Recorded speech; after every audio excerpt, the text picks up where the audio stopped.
With $6 million in funding from the US Special Operations Command, the company is redefining the limits of human performance to combat the global metabolic health crisis. All right, with that, I'd like to welcome Michael Brandt. All right, hello everybody. My name is Michael Brandt. I'll be talking about your brain on ketones. Really excited to be here. The audience so far has been amazing today with all the other speakers. What we're going to be talking about with ketones in the brain is first we'll start off with an intro and an icebreaker. Then we're going to talk about the shifting narrative around keto and metabolic health. We'll talk about warfighter cognition in hypoxia. It's low oxygen with ketones.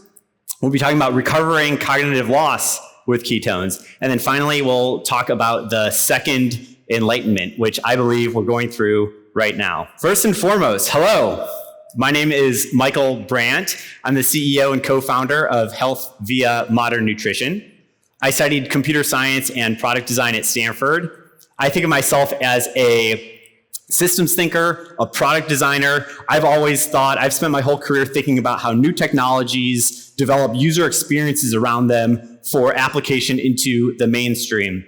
Really passionate about how new technologies emerge and not just exist in a science lab, but change the culture around us. In 2017, we launched the world's first ketone ester drink. We then secured a $6 million contract with the United States Department of Defense Special Operations Command. We look at ketones for physically and cognitively demanding missions. We'll be talking about that. And earlier this year, we launched V2 of our ketone drink. It's called Ketone Iq. Come check us out at booth 302. Try a shot if you haven't already. It looks like this. This is Ketone Iq. Icebreaker, before we get into things. A week ago, it was the 4th of July, and there was a lemonade chugging contest. Nathan's famous lemonade chugging contest. And the winner, Eric Badlands Booker, chugged a gallon of lemonade in 30 seconds. How many grams of sugar do you think Eric Badlands Booker chugged in 30 seconds? Was it 1, 50 to 100 grams, 2, 100 to 150 grams, or was it 3, 150 plus grams? What do you think? All right, almost a resounding unanimous, it was 3. Ding, ding, ding, you're right. This guy drank 168 grams of sugar in 30 seconds, which means basically in the amount of time that it takes me to finish this slide, he will have drank more than his recommended daily allowance of carbs. And that's the FDA recommended daily allowance of carbs. I already think is higher than it should be. What's worse though, is imagine being in second place. The guys who chugged 168 grams of sugar and they're not this guy, they get no notoriety out of it. They didn't even win a prize for their in the diabetes Olympics there. I have a question. What is something that you drink at 11 a.m. that gives you energy and you drink at 11 p.m. and it helps you go to sleep? And it's not ketones. I'll let you think about it for a few seconds. The answer is water. I heard someone say it. Why does water work like this? Water, you can think of as the most universal primitive, right? It helps every cell, every process in your body. So if it's 11 a.m. and you're dehydrated and you drink water, it's going to help you feel more energized. It's going to help all of your biological systems move forward. If you're dehydrated at 11 p.m., you're going to have a hard time falling asleep. If you drink water, you're going to have a better time sleeping. Wherever you're at in your circadian rhythm, water is going to help the biological processes that your body is trying to do. And guess what? Also ketones. By that same way of thinking, we're right next to water as the primitive. Every process in your body requires water. Right next to water, you have your metabolic substrates that help your body with metabolism, building and breaking down of the fundamentals in your body that are necessary for healthy function. And it's by that same principle that whatever your body's trying to do throughout the day, you need energy to do it. So sleep requires energy. Riding a bike requires energy. All the things that we're doing throughout the day require energy. There's actually this really interesting study done by this Belgian group on a group of cyclists, where for 3 weeks they had cyclists drinking ketones 3 times a day. They had a placebo group right next to them. And the ketone group, they were drinking it 3 times a day, including 30 minutes before bedtime. And at the end of that 3-week training block, they were cycling every day. At the end of that 3-week training block, the group that was drinking ketones had 15% higher training load and output in their final time trial. And they were drinking ketones 30 minutes before bedtime. So ketones were clearly not interrupting sleep, and they were helping to compound on the recovery benefits. Really interesting finding there. We're at KetoCon. A lot of people know about the myriad benefits of ketones. I'm not going to go into every single one of them here. This is an amazing slide. You could spend 3 hours zoning into everything going on in this slide. I love this graph. It's from a paper by Poff a couple years ago. There's a couple that call out in particular benefits of ketones because we're here talking about ketones in the brain. Ketones have neuroprotective benefits. They reduce oxidative stress. They reduce inflammation. They reduce hunger cravings. We all know, we're here at KetoCon, we know ketones are amazing. The question is, why aren't we all talking about ketones? Why isn't all 7 billion humans on the face of planet Earth talking about ketones? I think ketones have an image problem where they're often framed as this byproduct of weight loss, where you hear people saying things like, if I'm not interested in losing weight right now, I don't really need ketones. It's not really for me. Or you hear people talking about ketones as this kind of backup fuel if you run low on blood sugar. But really, right, sugar is the main thing. Ketones is this backup fuel. I think it's the wrong way to think about it. And what if I told you that ketones are the preferred fuel? And what if I told you that ketones are a fundamentally human fuel that have a unique set of benefits that help us with all our every human's health and well-being here on planet Earth? One area that we can draw inspiration from is the vegan movement, and it's not lost on me that the panel right before me was 6 different carnivore diet experts. I'm not here to talk about vegan versus carnivore. I have my own thoughts on that. I'm generally pro-meat, but let's leave that aside for now. When we're talking about just the branding, imaging of what veganism has become, veganism used to be this very special binary club where you're either vegan and you're eating the meat replacement and the milk replacement and the egg replacement, or you're not. It was this black and white thing, you're vegan or you're not. We've seen over the last decade the emergence of plant-based, where it's more of this spectrum, where you can pick up and grab a plant-based option without being a card-carrying member of PETA. Plant-based has allowed there to be this nuance of the spectrum around plant-based fuels, whereas vegan was this black and white. We're seeing with keto the same thing, where keto used to be this, hey, it was a special group of people that's putting butter in their coffee, but now when you walk through the aisles of your grocery store, you're seeing all these other options. You see low net carb, you see pushback against high fructose corn syrup, you see people talking about being metabolically healthy, metabolically flexible, getting more healthy fats into their diet. So all these are other names for doing keto, but we're not necessarily calling it keto. I think that's great. I think that's bringing a lot of people into the fold. There's a lot of people doing keto things without calling it keto. Besides branding, let's also just talk about the products. There's also a need for more meaningful food technology innovation, and that's a big part of what we are doing at H.V.M.N, developing drinkable ketones. There's a lot of innovation going on in the space. We're not the only ones. There's keto cereals, keto pastas, better access to meat. There's a lot going on to help keto become a trend in the food system. I think it's really interesting to reflect on how humans have always had this relationship with technology innovation around our food. Probably the first innovation around our technology and our food was applying fire to meat, right? You can go and eat raw meat, but ancient humans realize that when you apply fire to that meat, fire helps break down the meat. It helps essentially pre-metabolize it so that when you eat it, you're able to digest it and get access to that nutrition without expending as much calories digesting that meat. So fire was the first technology we applied to food, but we've always applied technology to food.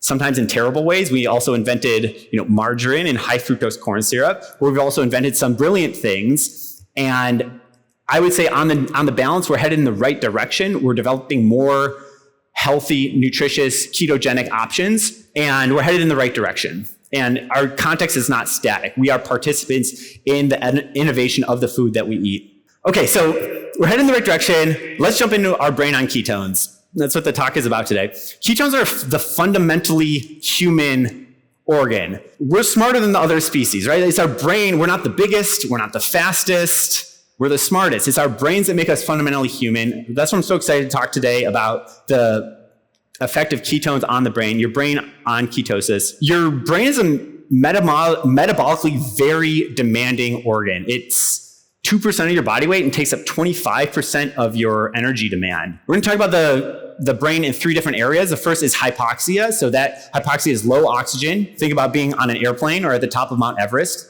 Low oxygen. Metabolic function is normal. These examples would be, like you're at high altitude, or if you're doing endurance exercise, you're running low on oxygen. The next bucket we'll talk about is metabolic dysfunction. So you're back down on planet Earth, sea level, oxygen levels are normal, but you're having metabolic dysfunction. Your metabolism isn't happening correctly. We can think about examples like Alzheimer's and depression. The third bucket that we'll talk about is normal. So you're on planet Earth, normal oxygen levels, normal metabolic function, and there's a lot that ketones can do around productivity, meditation. There's things that you can stack ketones with to drive certain outputs in your brain function. Let's jump into the first one first, hypoxia. We do a massive amount of work with the United States Department of Defense around ketone research on the brain. Dr. Lat Mansor, who's in the audience today, is our research lead. You have hopefully had the good fortune to meet him or hear some of his content talking about the good work that we do there. We have a $6 million contract with Special Operations Command. Peter Pace was the former chair of the Joint Chiefs of Staff. He reported to Bush and then Obama. He is a board advisor. Call him anytime. Admiral Alex Krongard started SEAL Team 7. He's also a board advisor. We do a lot of work with the DoD looking at specifically hypoxia and the extent to which ketones can recover cognitive function when you're in a low oxygen state. And one really interesting thing here is Pete Pace, when he was the chair of the Joint Chiefs of Staff, he's now retired. When he was the chair of the Joint Chiefs of Staff in the early 2000s, he signed off on DARPA research that was supporting a program called Operation Metabolic Dominance, which was the very first look. It was DARPA and the National Institute of Health. It was the very first look at exogenous ketones. They did basic science around exogenous ketones and what that could do at the cellular level.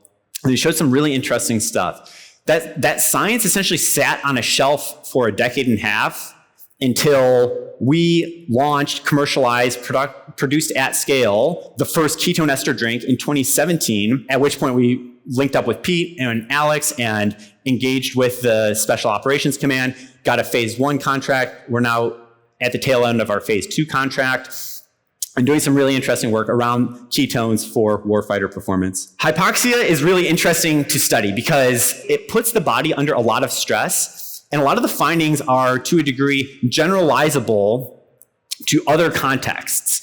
When you're really low oxygen, yes, it applies to mountaineering and being on an airplane, but it applies also in a lot of other contexts that are interesting. So it's a high priority area to be looking at. It does all these things. It reduces your blood oxygen saturation. It reduces your mitochondria function. It increases oxidative stress. It increases inflammation, reduces cognition, reduces skeletal muscle function. It puts your body through a lot. If you're at 20,000 feet, your blood oxygenation drops from 100% at sea level to 65% at 20,000 feet. So you're losing a lot of oxygen. A lot of the normal functions of your body that you'd expect are not taking place. So what happens if you take all the negative things that happen when you're in hypoxia and you add it onto all of the amazing things that ketones do? What happens? This, in a single slide, it represents $6 million of work and 7 different subtasks that we do with Special Operations Command investigating this exact question. 7 different subtasks. I'm not going to go into detail there. We look at cognitive tasks. We look at blood biomarkers. We look at palatability. We look at education of the force. And what we've found is that it outperforms the standard of care. Normally in hypoxia, there's a standard of care. There's a drug you can take called Diamox, where basically it makes you stop being nauseous. You stop getting altitude sickness, but you basically go to sleep. You take a nap. So not the best for warfighter performance. That's the standard of care, but it's not great. And we're finding that ketones outperform that, where we're seeing increase in blood ketones, obviously, increase in blood oxygen. So I said earlier that your blood oxygen decreases at altitude. You're able to recover that significantly, yet increased cognitive efficiency, increased vigilance, increased heart rate, reduction in reaction time, and reduction in blood glucose. So ketones do a lot of amazing things to recover the deficit that someone would normally face in hypoxia. And there's a lot of potential applications of this research. It's not just like 10 dudes on a mountain. Hypoxia is a generalizable context that we can look at, where you have mountaineering, yes. You also have flight. You have every time you get on an airplane.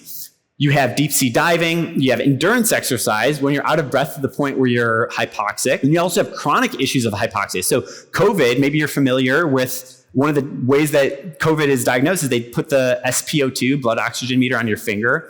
And when blood oxygen tanks, that's a way to know that COVID symptoms are kicking in. Asthma can be hypoxic. Sleep apnea can be hypoxic. There's a whole host of diseases that are hypoxia-inducing. And this is not to say that ketones magically cure these diseases, but it is to say that ketones can potentially be investigated to look at addressing the hypoxic symptoms, which can be pretty serious, of these various diseases. You may or may not have had the good fortune to have tried our version 1 ketone. The original ketone esters are extremely challenging in their flavor profile, which is an interesting. It puts me in an interesting spot. Puts our whole team in an interesting spot where it's like, okay, you invent the magic flying shoe, but that's great. But like, what if the shoe doesn't fit, or it like makes your feet bleed when you wear it? Like something's got to give. We're thinking about the overall product and user experience. You can invent the greatest thing in the world, but it actually has to work with the population that you're trying to help. So we innovated over the work that we did with the Department of Defense. We innovated into our version 2, which is called Ketone Iq. You can come check it out at booth 302 here. We made it more scalable. We reduced the cost significantly. It's $4 for a 10-gram serving of ketones, and we made it taste a lot better. We also worked on the pharmacokinetics, where it's able to keep your ketones elevated for a longer period of time. Doesn't have as much GI distress. So continuing to work on the product application of this really interesting technology area. That's hypoxia. We'll move on to metabolic dysfunction. So now we're no longer on the top of Mount Everest. We're back down at sea level where there's 100% oxygen available, but there's metabolic dysfunction. So we can now start thinking about metabolic disorders, Alzheimer's, depression, topics like that. It's a really interesting connection between mental illness and metabolic disease, where people who have mental illness are likely to develop metabolic disease and vice versa. Massive correlation between Alzheimer's and diabetes. Many mental illnesses, in fact, are partially or entirely metabolic diseases. And we can look at Alzheimer's, depression, schizophrenia, bipolar disorder, addiction. Let's talk about why glucose is so bad. When you eat sugar, your pancreas releases insulin to address that sugar. If you do that too much, too often, the insulin stops working. It's like if you listen to loud music multiple times a day, every single day, you would expect to get noise-induced hearing loss. Barraging your metabolism with sugar, too many spikes too often, is going to cause insulin resistance. That is really the crux of what damage is being done by too much sugar in our diets. Here's what's going on when we're talking about metabolic diseases being mental disorders and vice versa is you can start with the brain energy deficit, where you have this worsening deficit of brain energy, which you don't feel great, and then you want to go eat more sugar, feel better, feel a lift. That sugar causes insulin resistance, and then that insulin resistance causes your brain to not get enough energy. That causes you to eat more sugar. So this is a negative feedback loop. There's another negative feedback loop that is also connected to this, where as you have this worsening deficit of brain energy, basically your brain is not getting enough energy, so it builds up gunk. I'll let the Harvard PhDs talk about what gunk means. It's brain atrophy, it's mitochondrial dysfunction, it's neuronal disruption, it's neurotransmitter imbalances, all these things. Basically, when you have low brain energy, you're creating a lot of waste products that are further blocking your neurons' ability to create energy. So this is its own vicious cycle. So you have two vicious cycles, negative feedback loops, that are feeding off of each other. Income ketones, where ketones are not dependent on insulin. What I was saying about how glucose in your system requires insulin to metabolize it, ketones can be metabolized without insulin. Ketones are metabolized in proportion to the substrate amount in your blood. So if you have more ketones in your system, your brain, all your cells in your body will metabolize it more. So if you're developing insulin resistance, you can still metabolize ketones. And what that is able to do is rescue the brain energy deficit. So your neurons are acting better. They're able to cut out a lot of the neuropathology. They're also able to cut out the need for having to eat more sugar, those cravings, that low energy feeling. So you're able to block and in fact reverse the negative feedback loop that we're seeing on the left-hand side around sugar cravings. A couple of specific studies connecting insulin resistance and its connection to mental health. Insulin-resistant people are more likely to develop depression, and the more insulin-resistant depressed patient is, the more severe their depression is. This is a graph that connects insulin-resistant with current major depressive disorders. A lot of work that's been done around Alzheimer's, where higher intake of sugary beverages was associated with markers of preclinical Alzheimer's. Cognitive decline is at least in part the result of reduced brain glucose metabolism.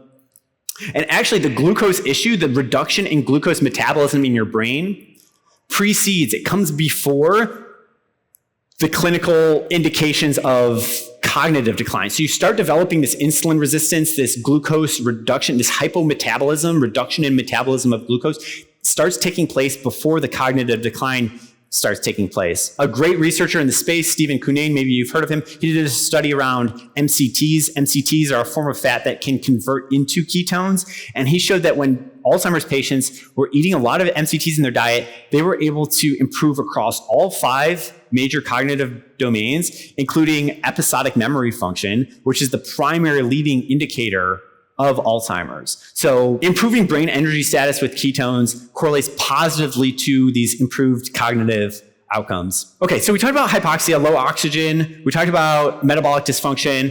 And now we'll talk about normal. Like if you have regular metabolic function and you have regular access to oxygen. In the first 2 buckets, I don't consider them to just be this super fuel, this bonus backup fuel that can help you when you're in this deep need state. They're actually fundamental to the development and maintenance of the healthy human brain. We have this graph here where the square, it's a little confusing, so let me explain it. The squares show, as you get older, how many calories your brain is using. So babies use a little bit of calories, and as you get older, you use more calories. You start using up to 400 calories a day in your brain alone. That's what the squares, the X's represent percentage of body weight that your brain is taking up. Sorry, it's your percentage of overall caloric consumption that your brain is taking up. So a newborn baby is taking 80% of the energy that a newborn baby is using is going to its brain. A fully mature adult, they're still using 20% of their brain energy expenditure is being used for their brain, even as the brain in an adult is only 2% of your overall body mass. So the brain is a very metabolically demanding organ. It's due to its ability to be so flexible and handle all the things, be the central governor of everything going on in your body. The brain is massively dependent on ketones, and we'll talk more about this in a second. Your brain is entirely dependent on ketones, massively dependent on ketones when you are an infant, and significantly dependent on ketones when you're an adult. Your brain prefers ketones. Whenever there's ketones present, your brain will use them. And ketones are not insulin dependent, as we talked about before. So they're able to kind of scooch in and provide your brain with energy. How did we get to where we are today, where humans have the largest ratio of brain size to any other animal? We have access to higher consciousness that no other animal has. We have this extremely large, metabolically demanding brain. How the heck did we get here? The way that we got here is that in humans have a longer development cycle. For 5 or 6 years, our infants are developing their brain in this very vulnerable state where humans are not able to do that much. They're not able to fight for themselves. They're not able to survive on their own. The brain is just developing for many, many years. Most species reach maturity significantly sooner. So we have this long incubation period where our brains are developing, nutritionally demanding, very vulnerable.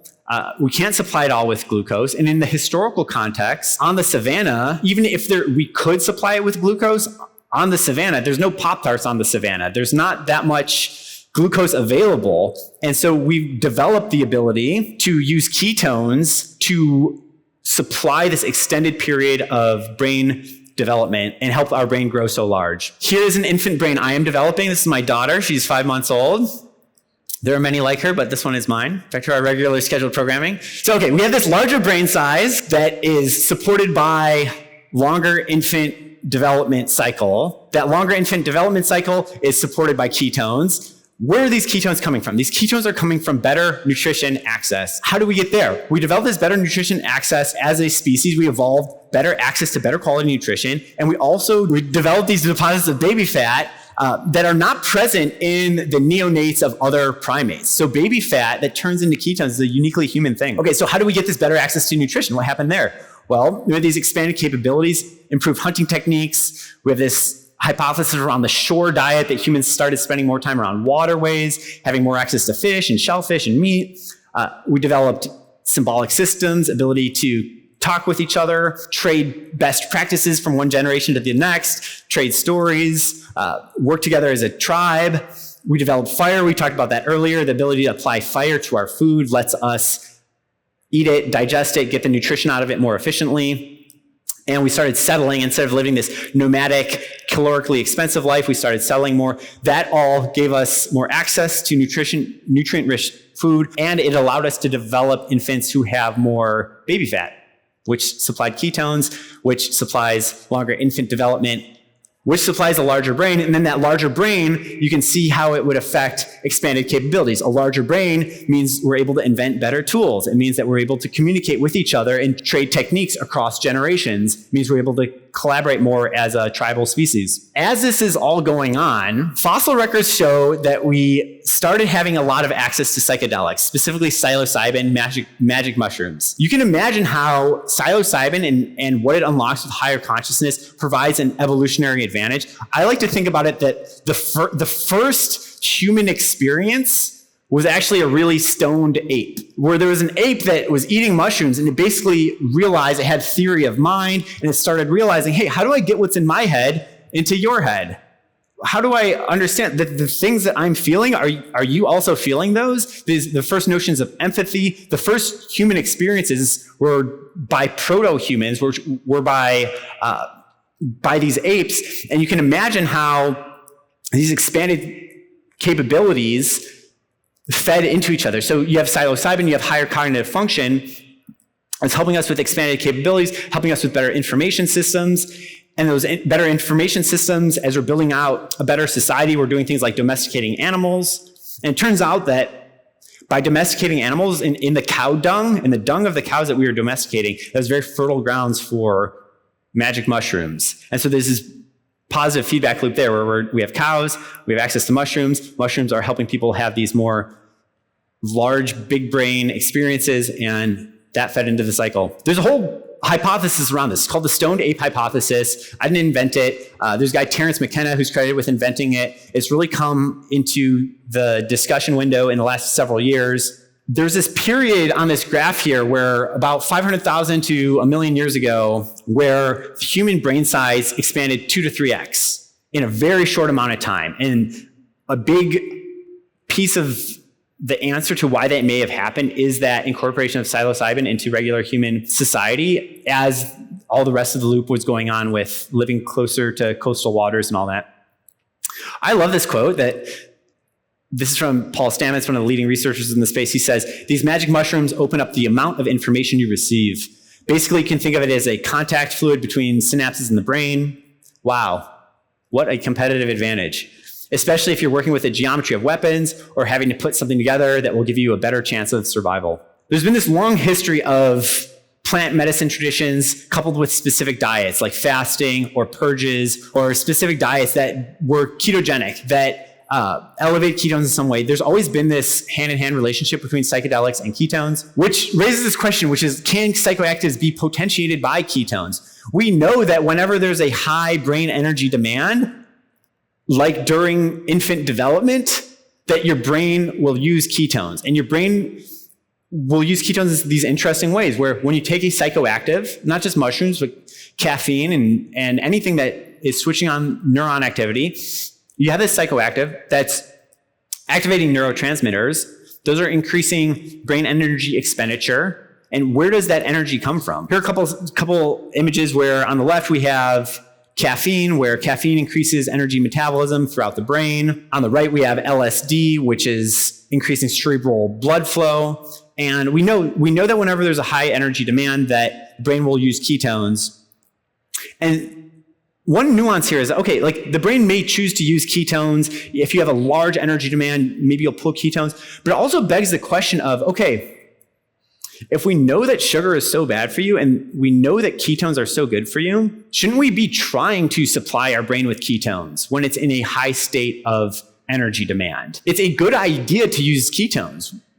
They cause less oxidative stress. They have less of these deleterious effects of glucose. You're not ramping yourself towards Alzheimer's and depression, these other metabolic or mental disorders. When you're in a state where you have a high cognitive demand and you have a choice of fuel in front of you, it makes sense to me that you should want to pick the gas that's all the way on the right, like the premium gas at the gas station. We know that societal evolution is connected to the food we eat. We talked about how 500,000 years ago, we started to fish more and develop better tools, and that led to longer infancy development cycles. We know that the societal evolution is connected to food we eat.